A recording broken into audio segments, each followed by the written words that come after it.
So first off, it's my pleasure to welcome Caumartin, President and CEO of Winsome Resources. Winsome is advancing its flagship Adina project in the James Bay region and recently secured an option to acquire the Renard Diamond Mine and associated infrastructure just nearby. So Carl, up to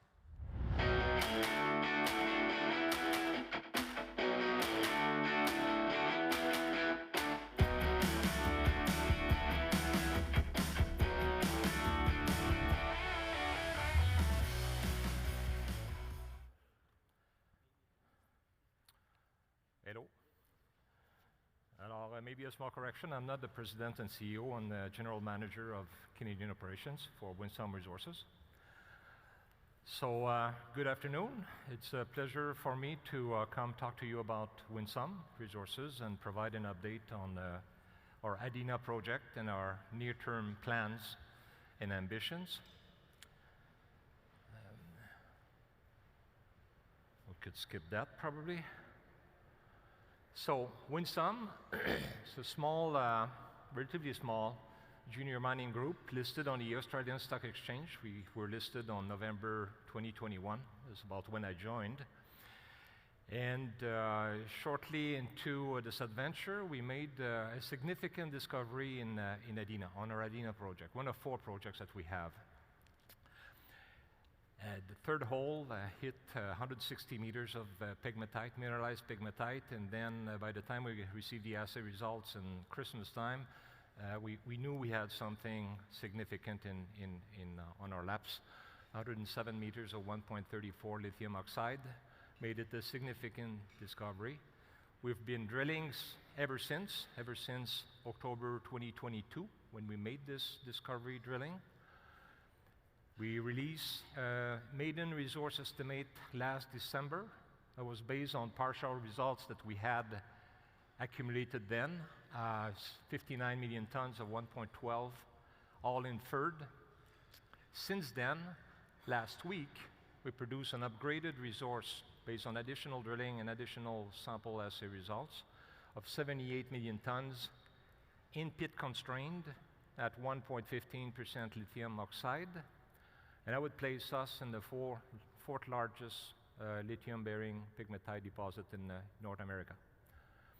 We've also signed an exclusive option to acquire all the infrastructure of the Stornoway Renard mines, which is located some 60 kilometers from our Adina project up in James Bay, UHE territory. Market cap right now is around 230 million Australian, and we got 40 million Australian in cash.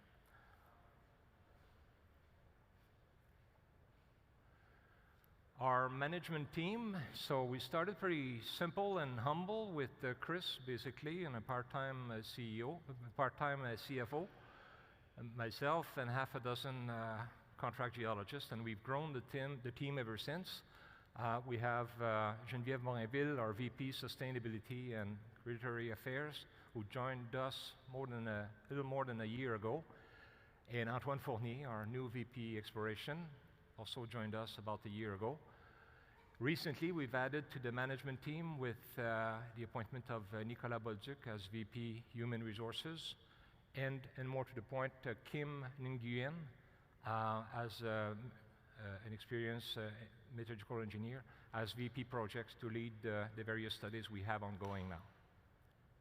We started from half a dozen to about 100 people, 40 permanent staff, mostly in Quebec, and about 60 contractors now. Our projects, we have Adina, located sort of halfway between the Trans-Taiga Highway and the Stornoway Mine, which is 60 kilometers to the south. Kantset, interesting project, 200 square kilometers, 395 claims on which there is a known showing, very richly mineralized, only a bit small, about 3 million tons, just by the side of the road. That was drilled by our predecessor in 2017. And by comparison, Adina is 30 times that size right now and growing. Sirmac-Clapier, which is close to the Mont Blanc deposit.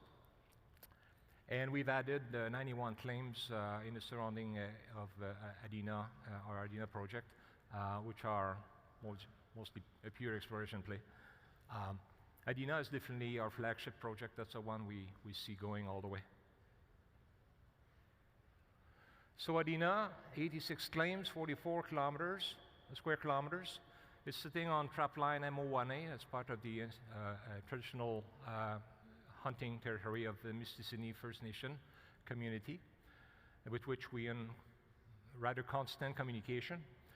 And we see there the location of all the drilling that was done over the past year and a half or so, which is the focus of our investigation so far on Adina, and where the resource is located. We have a number of anomalies we wish to pursue. Those white and yellow shaded areas are gravimetric low anomalies, which could be hiding and a clue to underlying additional pegmatite deposits. So as I mentioned, we had a maiden resource estimate that was based on 93 holes that we had in December, for which we had complete assay results. Since then, we've doubled the spacing. We're now too close to 40, 50 meter spacing, which prompted this upgraded resource estimate of 78 million tons, 61 million tons of which are indicated, classified as indicated now. We've improved slightly on the grade and definitely improved on the tonnage.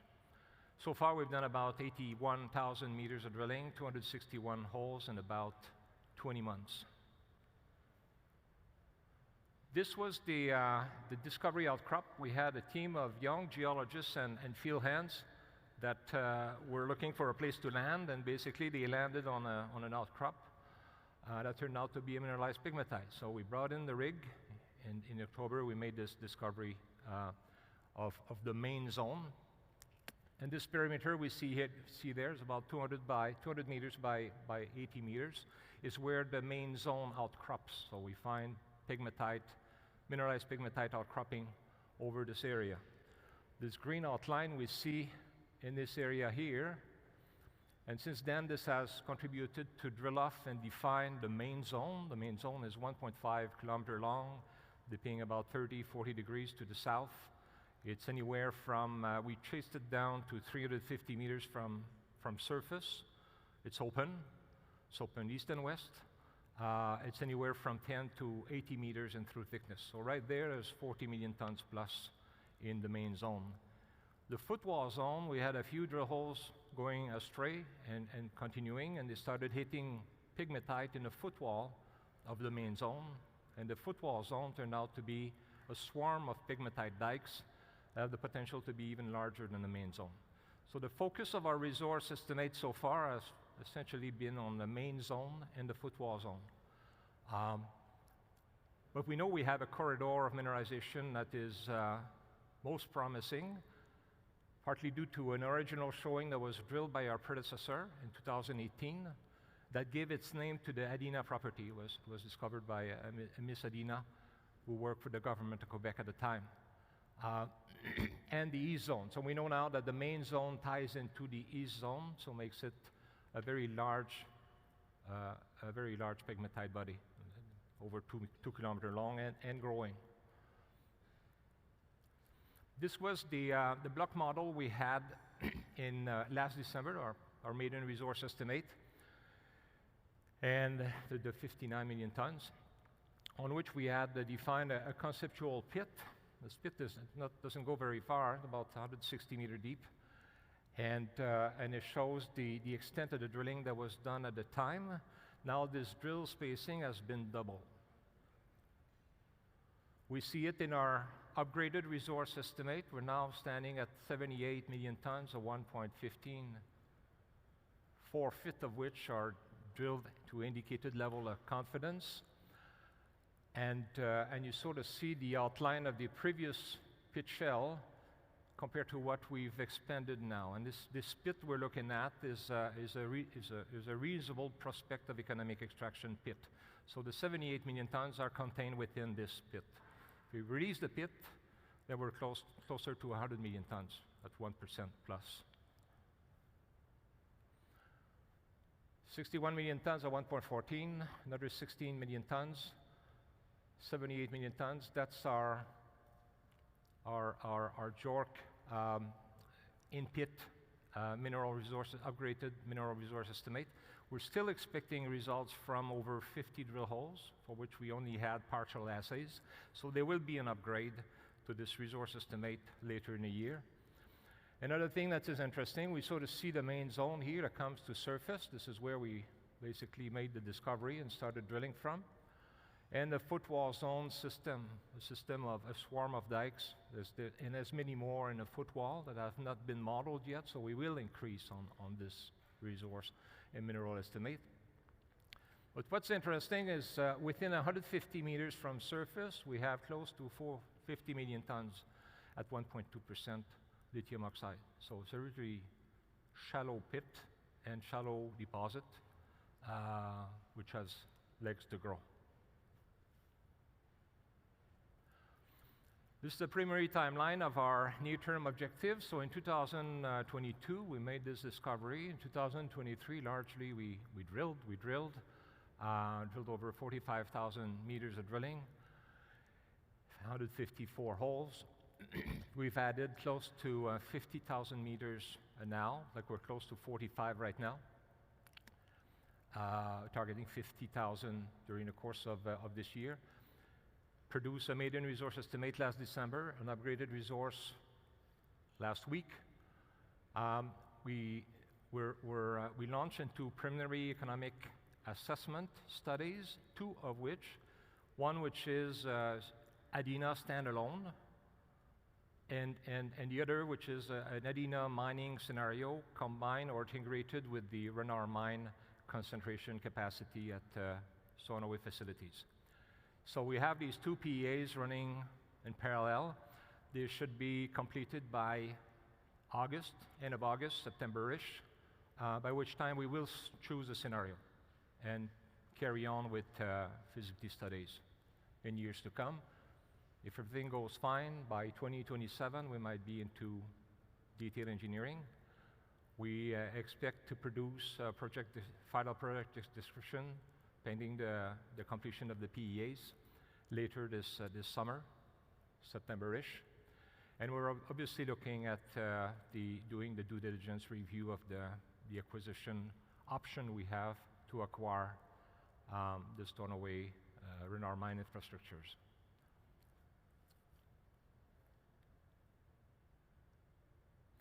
So our projects, the two sort of stream, if you wish, Adina standalone, where the mine will be located, and if we wish to build a brand new complex concentrator and an accommodation facility, would obviously require a mine.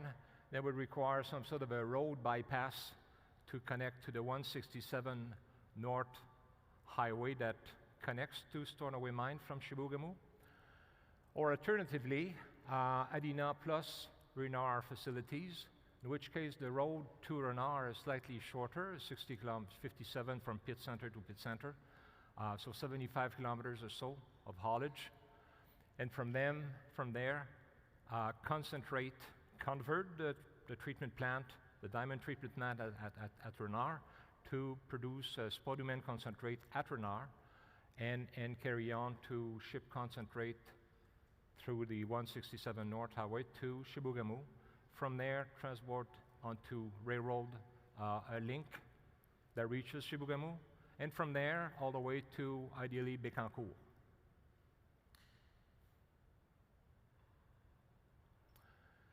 This famous road we need, that's a crucial infrastructure. We absolutely need, whatever the option, a terrestrial access to Adina. So we got some conceptual plans as part of our PEA. We also engaged with the previous constructors of the Stornoway road access, ESCAN, who's the development arm of economic development arm of the Mistassini First Nation community. So ESCAN has applied with us as the industry sort of partner with the Critical Mineral Infrastructure Fund, a new fund that was put together by the federal government. So we've applied for a Stream 1, which is all the studies, consultation, design, engineering for an infrastructure, a critical infrastructure in this case, up to shovel-ready status. So Stream 2 would be to actually build the road once we've done the studies and secure the authorization to start building. But the thing with this can is they build roads. That's one of their core competence. So one of the main hurdle was to cross the Sakami River. Sakami is a very large river, about 120-meter wide, but there is a precedent. In the road leading to Stornoway, they were able to build a road, to build a bridge from Chantier-Chibougamau, and which is about 125-meter wide. So we're looking at the same sort of bridge work, which would estimated to cost about $4 or $5 million. So this is definitely something we would commit to. Or 75 kilometers to the mine. There's various options to reach the mine site, and a bypass would total about 88 kilometers.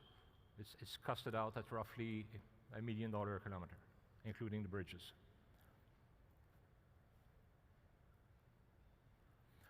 The Stornoway R&R mine complex. So this is an illustration. You see the plant, the treatment plant, maintenance shop, warehouse, offices, dry, the power generating plant there, the crusher loadout, the accommodation facilities, the pits that they have mined out. They're mining now through this portal, or they were mining through the portal down level 600 below surface, the root of those kimberlite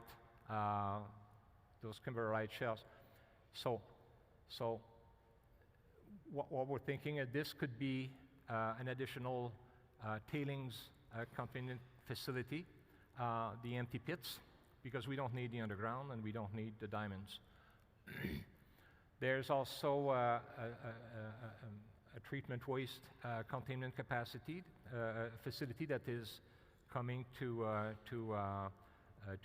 its limit. There's probably 3-4 million tons of remaining capacity left, but we're planning on to an expanded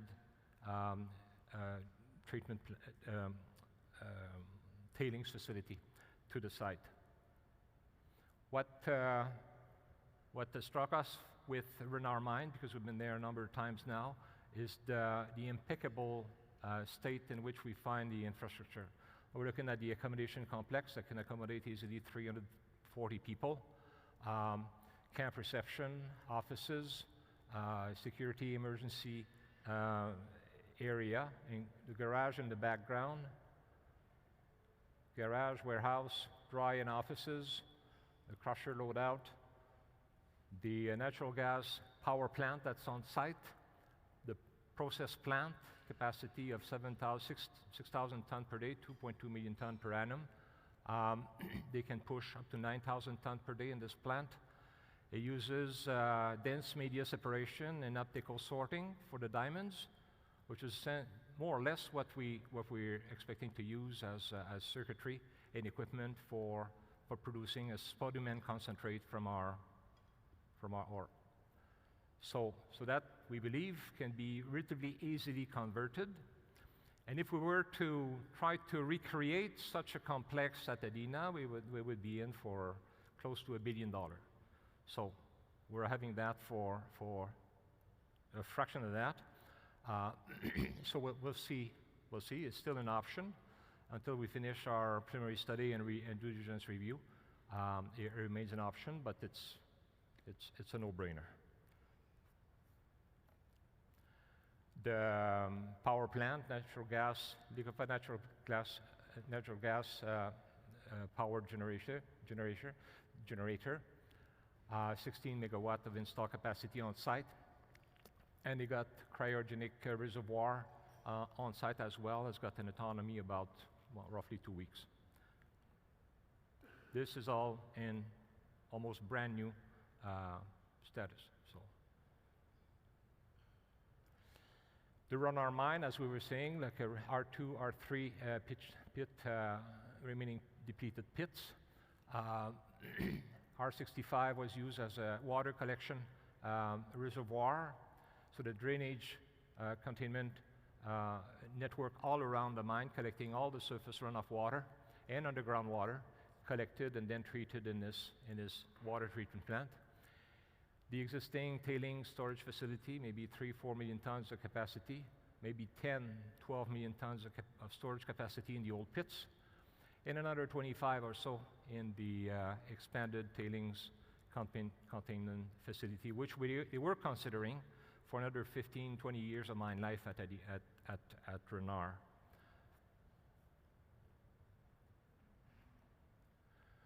Also comes with an airstrip, 1,500-meter runway.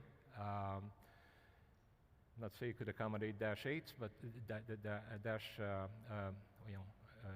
jumbo jets, but it can easily take up to 72 seaters at the site, and it's fully serviced with radar and all. So Renard mine acquisition would definitely, we see mostly advantages. It's a major de-risking factor with respect to engineering, to some in the capital funding that would be required to establish such a facility at a complex at Adina. It may advance the timelines because there's a number of permits that could be possibly transferred directly from Stornoway to Winsome. It would help consolidate existing stakeholders and third party in the regions. We're using basically previously targeted areas for storing processed residues. So the combined Adina-Renard scenario contributes to reduce the overall footprint of the project, as opposed to building new tailings and new waste pad and a new mine site at Adina. It could also help consolidate. Oh, geez, I'm almost done. What we got left is continue the drilling, definition and step-out drilling, metallurgical testing that started in a big way. The PEAs due in September. We'll complete the due diligence on our option to acquire Renard. We're launching into the pre-feasibility study, and we launch into a comprehensive environmental baseline study program this summer, which we started last fall. That completes the presentation. I guess there's no questions, or no time for questions. Thank you.